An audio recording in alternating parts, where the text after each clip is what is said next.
احمد يا احمد افندي، والله يا اخوانا بنبيع ب 100 جنيه لحمه وبنرجع حاجه، واللي مطلع ال 100 جنيه ده معايا 2000 3 في جيبه، بس الناس سقعانه بس ما نزعلهمش.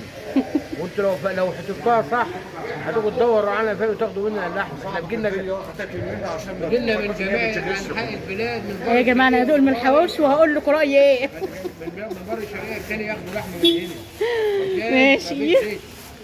لحمه سوبر فوق السوبر، واسعار لا تقبل المنافسه. 300 جنيه ايه وبتاخد كيلو 1000 جرام. انت طلعت جبت 800 جرام ب 400 جنيه. ومفيش ضمير عند الناس فعلا. وتقول ده لحمه مجد زكي كبيره. مفيش كبيره ولا حاجه، بتاخد نص ساعه زياده على النار بس بتشم ريحه اللحمه وانت طالع على السلم بتاع بيتك. اصل الناس عم مجد فقير اللحمه عشان كبيره وبتاخد سويه مش حلوه. كل الكلام ده من اجل عشان ما فيش حد يقول ده ايه ده مصر فيها غالي. احنا في عهد رئيس ربنا يخليه لنا وباركنا فيه. كفايه علينا الخير اللي موجود ده. كده يا رغيف. رغيف حواوشي ب 15 جنيه مش حاجه اللي بتباع في محلات غيرنا اهو. شوفوها على الطبق يا اخواني، والله لحم بلدي ما فيش ثغره يا جماعه اهو. لحم بلدي ما فيها ثغره وب 15 جنيه. ما شاء الله. ابني راح جايبه من بلد جنبنا ب 80 جنيه. ما شاء الله. اقول لكم اكتر من كده بقى. كل عام وانتم طيبين وبمناسبه العيد، وان شاء الله هتلاقوا حاجات حلوه، وهتلاقوا عندنا ضحايا برضه سوبر وعلف طيب والله احنا بناكل كيكه. كل عام وانتم طيبين. انت طيب يا عم مجدي.